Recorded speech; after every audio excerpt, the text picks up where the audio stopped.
सरकार की जो मंशा है कि हमको सप्लाई, उपभोक्ताओं को सप्लाई 24 घंटे देनी है, कोई व्यवस्था नहीं है। आप निजीकरण करते चले जा रहे हैं तो अलग मैटर है, लेकिन फिलहाल हम लोग की मांग है कि आप व्यवस्था दो तब हमसे काम लो। परियोजनाओं में कोयला तक नहीं दे पा रहे हैं कि जनरेशन हो सके बिजली का। पुलिस प्रशासन हुआ, कलेक्ट्रेट हुआ, इनके यहाँ इतना बिजली का बिल बाकी है जो अगर हमको मिल जाए तो मेरा कुछ घाटा पूर्ति हो जाए, कुछ संसाधन की व्यवस्था हमारी हो जाए। हम तब तक बैठेंगे जब तक कि प्रबंधन हमारी बातों को गौर से, ध्यान से अमल नहीं करता। अपनी मांगों को लेकर सिर्फ दिल्ली में ही नहीं प्रदर्शन हो रहा है, जहां दावा किया जा रहा है कि सब कुछ ठीक चल रहा है, सब कुछ चंगा है, वहां भी प्रदर्शन चल रहा है।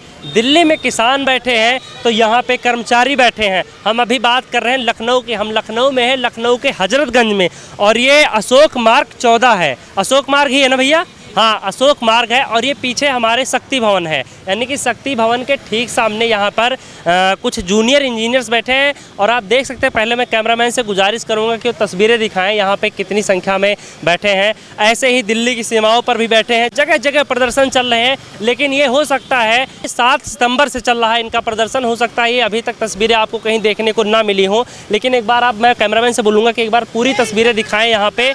और आप देख सकते हैं यहाँ पे जो तस्वीरें हैं यहाँ पे, और इनका जो प्रमुख मांगे हैं, मैं कैमरामैन से बोलूँगा कि एक बार वो प्रमुख मांगे जो इनकी हैं उस पर भी कैमरा दिखाएं, वहाँ पे क्या क्या इनकी मांगे हैं।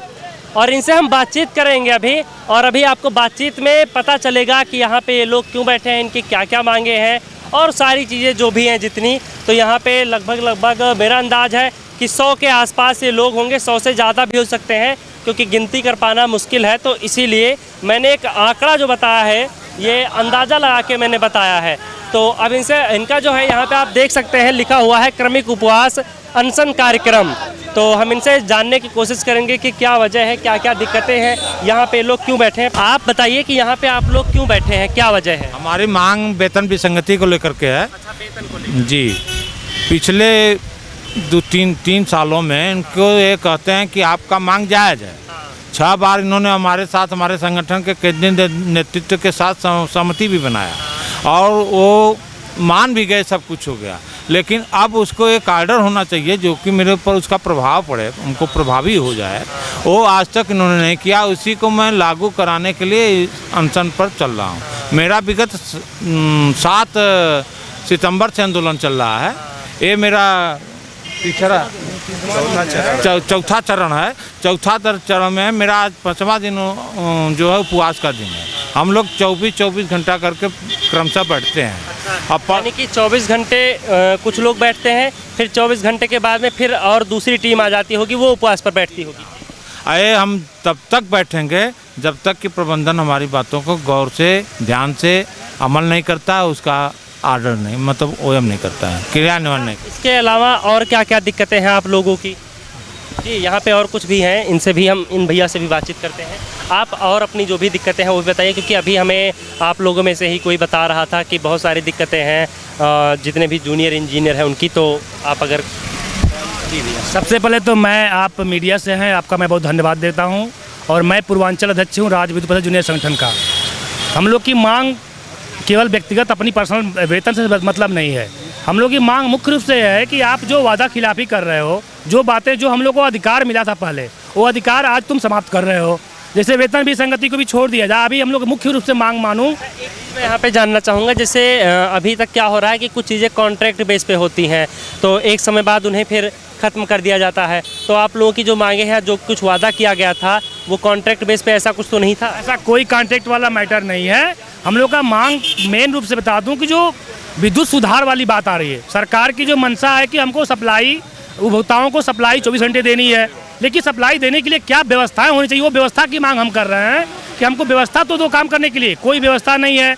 आप निजीकरण करते चले जा रहे हैं तो अलग मैटर है, लेकिन फिलहाल हम लोग की मांग है कि आप व्यवस्था दो तब हमसे काम लो। जो मंशा है, ऊर्जा मंत्री है, जो ऊर्जा प्रबंधन के लोग हैं, उनकी जो वहाँ से जो भी कार्रवाइयाँ बातें चलती हैं, धरातल पे आती हैं, उसको निर्वाण करने के लिए हमारा संपर्क लगा हुआ है। लेकिन आप कोई व्यवस्था नहीं दोगे, उस व्यवस्था की सुधार की बात है। तो क्या क्या चीज़ें हैं, कौन कौन सा इक्विपमेंट है या क्या क्या चीज़ें आप चाहते हैं जो सरकार नहीं दे रही है? सबसे बात है कि आप सारी व्यवस्था ऑनलाइन करते जा रहे हो। ऑनलाइन कभी तभी काम हो पाए जब हमारे पास सिस्टम होंगे। आप कोई सिस्टम की व्यवस्था नहीं दिए हो, हमें और अभियंताओं को बैठने का कमरा तक भी नहीं दिए हो, कुर्सियां तक भी नहीं है। आप स्टोर में मटेरियल नहीं है, मैन मटेरियल की जो बातें आती हैं, कोई भी व्यवस्था तभी चल पाती जब हमारे पास मटेरियल होगा। ऐसी बात है कि अगर चीज़ें ऑनलाइन होती हैं तो ऑनलाइन चीज़ों में आपको सिस्टम चाहिए होगा, नेट प्रॉपर रहे उसके लिए भी आपको व्यवस्था करनी पड़ेगी और लाइट की व्यवस्था करनी पड़ेगी, एक जगह कहीं जगह देनी होगी प्रॉपर बैठने के लिए, क्योंकि इस चीज़ें चलते फिरते नहीं हो सकती। यस, ये हम लोग की मुख्य मांग यही है कि आप व्यवस्था दो, हम लोग काम करने के 24 घंटा काम करते हैं, फालतू तरीके से टेंडर करते जा रहे हो जिसमें कमीशन खोरी भरी हुई है। आप कमीशन के चक्कर में तमाम ऐप्स निकालोगे, व्यवस्था कोई नहीं दोगे, कैसे हम काम करेंगे। और मैं आपको रोकता हूँ, आप अभी आगे कंटिन्यू करना। ये जो आपने बताया कि ऐप में कमीशन खोरी होती है, ये थोड़ा बताइए कैसे होता है एप्लीकेशन में कमीशन वाला। सपोज आपने कोई ऐप्स जो VC चला रहे हो, आप VC ऑनलाइन होती है, आप कोई ऐप्स निकाल दोगे, अभी ERP सिस्टम आया हुआ है, ERP की आपने कभी ट्रेनिंग नहीं कराई और अचानक ला करके आपने लॉन्च कर दी कि 1 सितंबर से आपको ERP पे ही काम करने हैं। आपके पास कोई व्यवस्था तक भी नहीं है कि ERP के कोई ट्रेनिंग करवाया जाए, और आप कमीशन के चक्कर में, मेन कमीशन मेरा वही कहने का मकसद है कि आप तमाम ऐप्स लाते हो जो कि लाभदायक नहीं है हमारे यहाँ। हम जो काम पहले कर रहे थे उसको आप सही सिस्टम पे लाओ, हमारे उतनी व्यवस्था दो, हमें ट्रेनिंग दो ताकि हम लोग काम कर सकें उस सिस्टम पे। तो इसलिए हम लोग समस्या से घिरे हुए हैं, और ये हम लोग को बदनाम करने की नीयत जो हमारा प्रबंधन है, चेयरमैन खास तौर से चेयरमैन की विरोध करूंगा मैं कि जो व्यवस्था सरकार की जो मंशाएं हैं उस मंशा के प्रति हम लोग काम करना तो जरूर चाह रहे हैं, लेकिन आप व्यवस्था न दे करके हमको फेल्योर कर रहे हो, मुझे बदनाम कर रहे हो कि हमारे जो इंजीनियर हैं वो बदनाम हो जाएंगे, काम करना नहीं जानते हैं और इसको हम निजीकरण के हाथों में भेज दिया जाएगा। मेन इनका मकसद यही है, हम लोग उसी का विरोध कर रहे हैं। वेतन विसंगति की बात कर दूं, हमारा और अभियंता संवर्ग काम कर रहा है, इसके ऊपर एक हमारा पद होता है सहायक अभियंता का। सहायक अभियंता ग्रेड पे होता है 5400, हमारा ग्रेड पे 4600 चल रहा है। बीच में एक 4800 ग्रेड पे जो आया हुआ है वो नॉन फंक्शनल है। हम लोग की मुख्य मांग यही है कि आप 4800 ग्रेड पे जब उसका कोई पद नहीं है तो फिर उस ग्रेड पे का कोई रहने का मतलब नहीं है। उस ग्रेड पे को आप समाप्त करो, विलोपन करो। और हम लोग के पहले 3 ACP जो 3 टाइम स्केल मिलता था, जो सहायक अभियंता, शासी अभियंता और अधीक्षण अभियंता का मिलता था, वो तीनों ACP हमको लागू होनी चाहिए। जो पहले मिलता था आज उसको खत्म कर रहे हैं। आप लोग अनशन पे हैं और बिना कुछ खाए पिए आप पूरे दिन 24 घंटे बैठे रहेंगे, ऐसे में यहाँ पर अगर मान लो किसी को कुछ होता है तो कोई डॉक्टर की टीम वगैरह कुछ है यहाँ? कोई डॉक्टर की सुविधा नहीं है, लेकिन हम लोग सारी व्यवस्था के तौर पे सारे पत्राचार हम लोग सीधे प्रबंधन को दिए हुए हैं, और कोई भी अनहोनी होती है उसकी पूरी जिम्मेदारी खुद खासतौर से हमारे जो उच्च प्रबंधन चेयरमैन एम दोराज जी हैं इनकी होगी। हम लोग जो है अपने बल बूते पे ही 24 घंटे का हम लोग भूख हड़ताल पे बैठे हुए हैं। एक कर्मिक टोली बनी हुई है, 24 घंटे बाद दूसरी टोली आती है, और ये बाकी जो टोली बची हुई है वो जा करके खाना, थोड़ा बहुत खाना खा करके फिर आकर के समर्थन बैठती है। लेकिन जो 24 घंटे की जो टोली बनी है वो निश्चित तौर पे पूरे प्रदेश से एक जोन वाइज टोली बनाई गई है, चाहे वो तापी परियोजना से लेकर के आज हमारे तापी परियोजना से लोग आए हुए, ओबरा से आए हुए हैं, इधर वाराणसी की जोन से भी आजमगढ़ के लोग आए हुए हैं। जानना चाहता हूँ कि आप लोगों का जो ये अनशन है ये ऐसे कब तक चलने वाला है? जब तक हमारी मांगें मानी नहीं जाती तब तक जो है क्रमिक अनशन चलता रहेगा हमारा।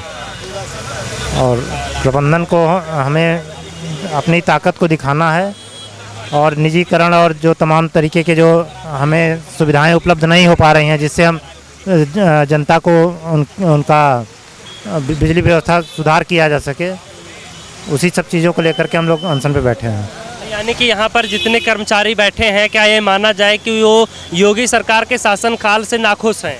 यस, स्थितियाँ हैं कि बिजली उत्पादन कैसे हो, उत्पादन जो प्लांट परियोजनाएं हैं, थर्मल परियोजनाएं जहाँ से जनरेशन होता है बिजली का, बिजली पैदा की जाती है। सरकार ने दावा तो कर दिया जनता से कि हाँ हम आप तक 24 घंटे बिजली पहुंचाएंगे, लेकिन उसको लेकर कोई तैयारियां नहीं की गई। जो धरातल पर एक तरह से रोड मैप तैयार किया जाता है, स्ट्रक्चर बनाया जाता है, वो कुछ भी नहीं तैयार किया गया। अब ऐसे में जो ज़बरदस्ती का है वो प्रेशर बनाया जा रहा है जो इंजीनियर हैं उन पर।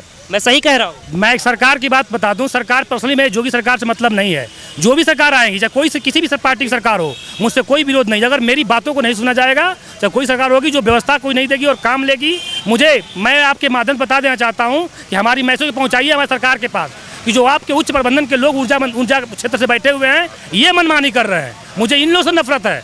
आपकी बातों को जो आप धरातल पर ला रहे हो कि हाँ मुझे 24/7 सप्लाई में 24 घंटे देनी है, वो हम देने के तैयार हैं। सरकार की मंशा के अनुरूप हम लोग काम कर रहे हैं, लेकिन उस काम को धरातल पर लाने के लिए जो व्यवस्था होनी चाहिए वो उच्च प्रबंधन के, जो ऊर्जा प्रबंधन के लोग हैं, ये इसमें जो है कहीं न कहीं सरकार को भी गुमराह कर रहे हैं और हम लोग बदनाम करके उनके सामने पेश करने का काम कर रहे हैं।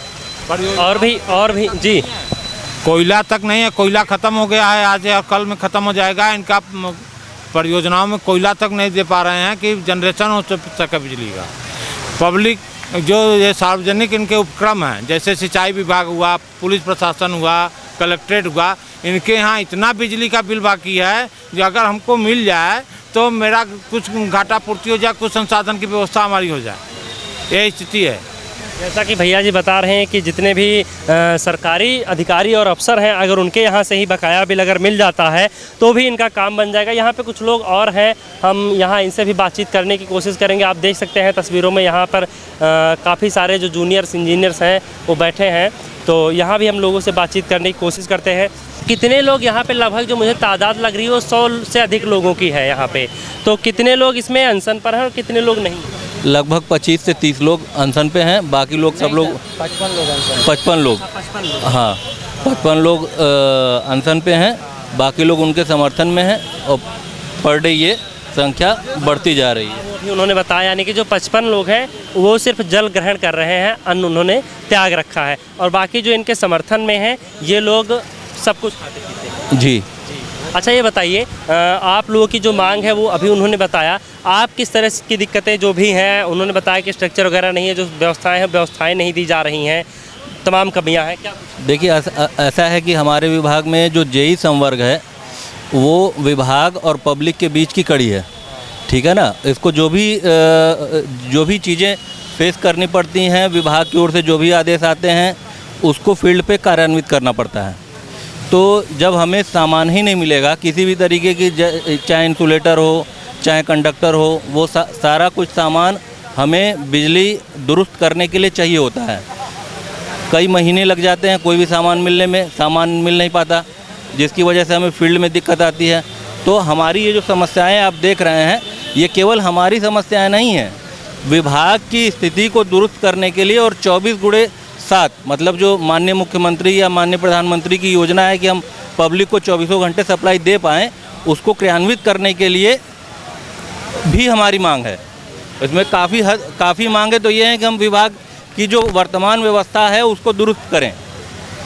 तो यहाँ पर आप देख सकते हैं आज ये जो स्टोरी है एक आप इसे कह सकते हैं इनसाइड स्टोरी, क्योंकि आपको जो तस्वीरें आज दिखाई गई होंगी हर जगह, और जो कल देखेंगे वो तस्वीरें देखेंगे जो आज प्रधानमंत्री नरेंद्र मोदी लखनऊ आए हुए हैं। तरह तरह की परियोजनाएं और सारी चीज़ें जो है वो धरातल पर कैसे पहुंचती हैं कैसे नहीं, ये आपने देखा, यहाँ पे इन्होंने बताया भैया ने। लेकिन अभी मैं आता हूँ आपस मुद्दे पे। जैसे नरेंद्र मोदी प्रधानमंत्री जो हैं वो जो भी योजनाएं करते हैं उनको लागू करवाने में और उनको धरातल तक पहुंचाने में जो दिक्कतें आती हैं वो किसी तक नहीं पहुंचती हैं। और ऐसी ही एक योजना है यूपी सरकार की जिसमें ये कहा गया कि 24 घंटे बिजली दी जाएगी। लेकिन 24 घंटे बिजली कैसे दी जाएगी? सिर्फ कहने से नहीं पहुंच सकती है बिजली। वो बिजली पहुंचाने के लिए जिन जिन इक्विपमेंट की और जिन व्यवस्थाओं की ज़रूरत होती है वो व्यवस्थाएं इन इंजीनियर्स को नहीं मिल पा रही हैं, जिसके चलते ये सभी आज अनशन पर बैठे हैं और प्रदर्शन कर रहे हैं सरकार के खिलाफ। हालांकि अभी हमें भी पता चला यहाँ पर आकर, क्योंकि ये कहीं भी दिखाया नहीं जा रहा है। तो आप देख सकते हैं, एक बार मैं बोलूँगा कैमरामैन से एक बार और वो तस्वीरें दिखाएं यहाँ पे जो इंजीनियर्स बैठे हैं, और आगे की लखनऊ की जो भी स्टोरी होगी, जो भी यहाँ की चीज़ें होगी, हम सब कुछ आपको दिखाते रहेंगे। बशर्ते आपको हमें सपोर्ट करना होगा, हमारे चैनल को सब्सक्राइब करना होगा और इस वीडियो को भी आप शेयर करिए ताकि ये पता चल सके कि ठीक उसी दिन लखनऊ में अनशन भी चल रहा है जिस दिन प्रधानमंत्री नरेंद्र मोदी लखनऊ में परियोजनाओं का उद्घाटन और तरह तरह चीज़ों का शिलान्यास कर रहे हैं। फिलहाल इस वीडियो में इतना ही।